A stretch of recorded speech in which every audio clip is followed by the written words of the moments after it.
Assalamualaikum warahmatullahi wabarakatuh dan salam sejahtera.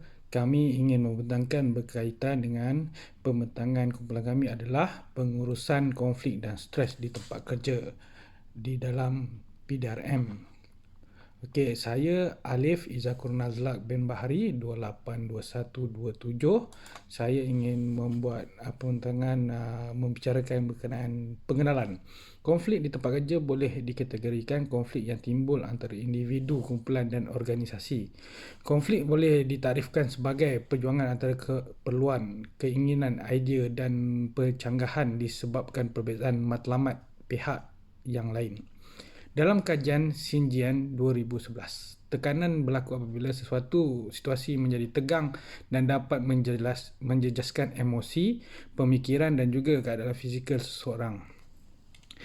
Rival 2004 pula merumuskan bahawa tekanan kerja adalah signifikan dan mewujudkan fizikal dan psikologi yang tidak seimbang. Ini dapat menjejaskan emosi, proses berfikir dan keadaan pekerja refleks terhadap persekitaran terutamanya di tempat kerja. Terdapat 4 jenis konflik di tempat kerja. Jenis yang pertama adalah konflik intra-individu, iaitu konflik jenis ini berlaku dalam diri seseorang yang mana juga dikenali sebagai konflik dalaman. Konflik ini hanya diketahui oleh individu berkenaan sahaja. Antara ianya kekecewaan akibat gagal mendapatkan sesuatu yang dihajati, kekeliruan, peranan yang patut dimainkan dalam organisasi dan konflik peranan. Konflik jenis yang kedua adalah konflik antara personal. Konflik jenis ini juga dikenali sebagai konflik antara individu dengan individu yang lain. Antara punca bagi konflik jenis ini adalah perbezaan personaliti, kekurangan maklumat serta tekanan persekitaran. Pandangan dan pendapat yang berbeza akan menimbulkan konflik di kalangan individu. Yang ketiganya adalah konflik antara kumpulan. Konflik tahap ketiga ialah antara suatu kumpulan kerja dengan kumpulan yang lain dalam organisasi. Ia antaranya berpunca daripada perebutan sumber yang terhad. Selain itu, tugas kumpulan-kumpulan yang saling perlu memerlukan boleh menyebabkan konflik. Di samping itu, kurang memahami peraturan dan prosedur antara jabatan boleh menyebabkan konflik berlaku. Pergelutan merebut status antara kumpulan dengan kumpulan yang lain juga membangkitkan konflik. Yang akhir sekali adalah konflik organisasi. Konflik peringkat ini boleh berlaku, ia berpunca dari hierarki dan peringkat-peringkat kehitangan di dalam organisasi. Dalam kes ini, konflik antara kedua dengan pekerja merupakan contoh terbaik. Selain itu, konflik fungsi antara jabatan dengan jabatan juga boleh terjadi. Konflik antara pengurusan dengan organisasi formal, seperti kumpulan-kumpulan tidak formal, boleh juga terjadi. Seterusnya, saya pas kepada kawan saya. Sekian, terima kasih. Assalamualaikum dan salam sejahtera. Saya Muhammad Faisal bin Cik Muhammad Noor 282290. Okey, kita seterusnya akan kepada tajuk tanda-tanda mengalami tekanan di tempat kerja.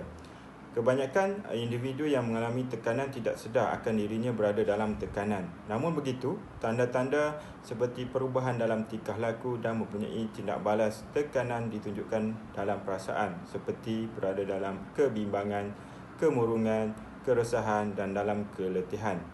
Selain itu, selalu menarik diri dan bersendirian, terlalu agresif dan tidak bermotivasi ke tempat kerja dan hilang fokus semasa menjalankan tugas.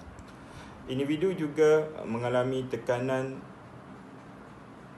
yang menunjukkan segala fizikal seperti berdebar-debar, loya, sakit kepala dan muntah. Sekiranya tidak diberi rawatan, akan menyebabkan perubahan dalam badan dan membawa kepada penyakit mental dan juga fizikal. Sekian, terima kasih. Kajian Polis Diraja Malaysia PDRM berkaitan kesihatan mental anggota dan pegawainya mendapati kebanyakan petugas mengalami tekanan dan cenderung membunuh diri adalah disebabkan persekitaran tempat kerja serta status kesihatan. Menteri Dalam Negeri Datuk Seri Saifuddin Nasution Ismail berkata, ia termasuk berdepan masalah penyesuaian di tempat baharu, gagal mengawal daya tindak diri, kesunyian akibat berjauhan dengan keluarga selain kekecewaan dalam perhubungan. Minta Menteri Dalam Negeri menyatakan langkah bagi memastikan isu kesihatan mental dapat dibendung dalam kalangan anggota polis, terutama yang memegang senjata api, bagi memastikan anggota dapat menjalankan tugas dengan mental yang stabil. Secara jujur dan terus terang, kita akui kebelakangan ini ada semacam kecenderungan di kalangan petugas warga polis yang ke arah bertindak bunuh diri.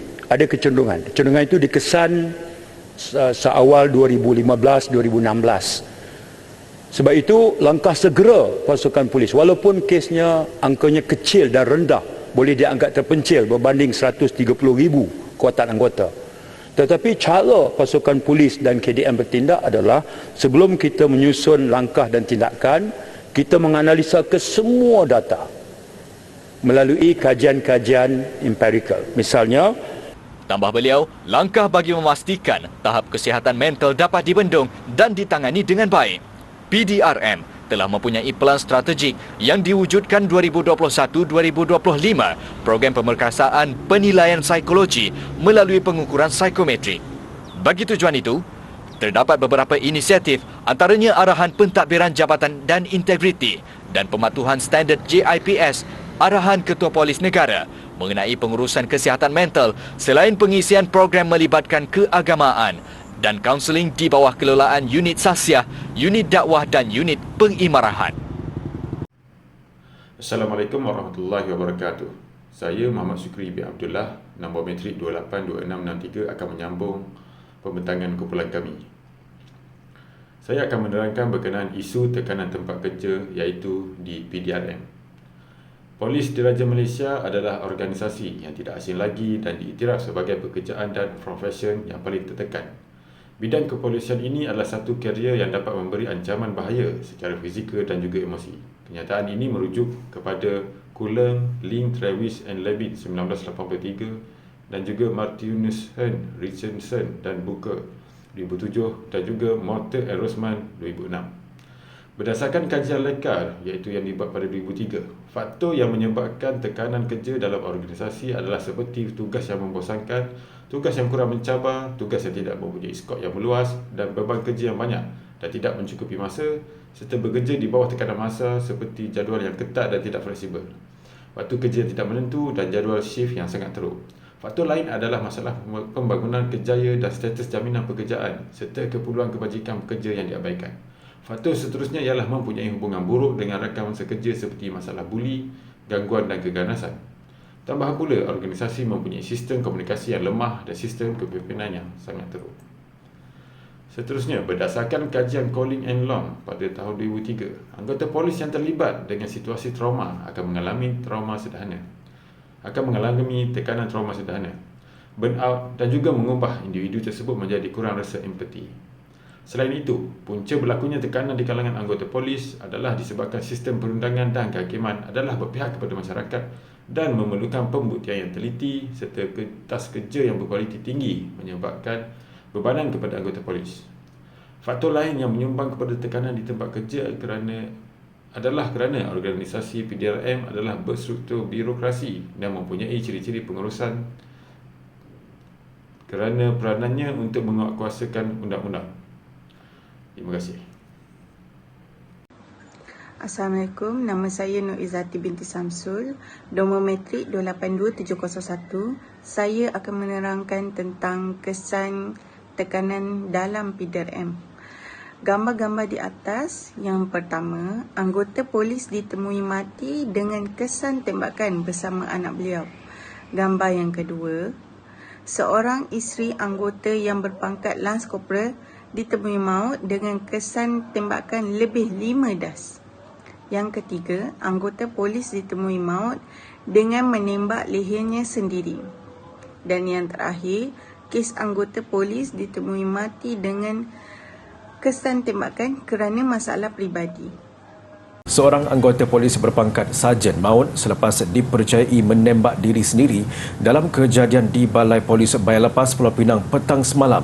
Ketua Polis Daerah Barat Daya, Superintenden Kamarul Rizal Jenal berkata, kejadian itu disedari rakan sekerjanya kira-kira jam 3.30 petang.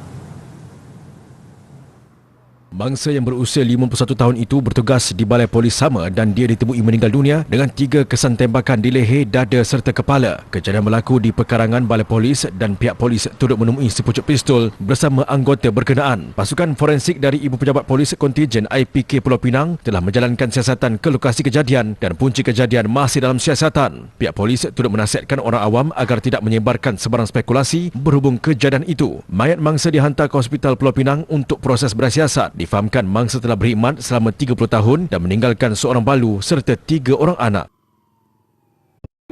Assalamualaikum dan salam sejahtera. Buletin Awani jam ini kita mulakan dengan perkembangan terkini di mana seorang anggota polis berpangkat Sarjan maut selepas dipercayai menembak diri sendiri di Ibu Pejabat Polis Daerah IPD Rembau petang semalam.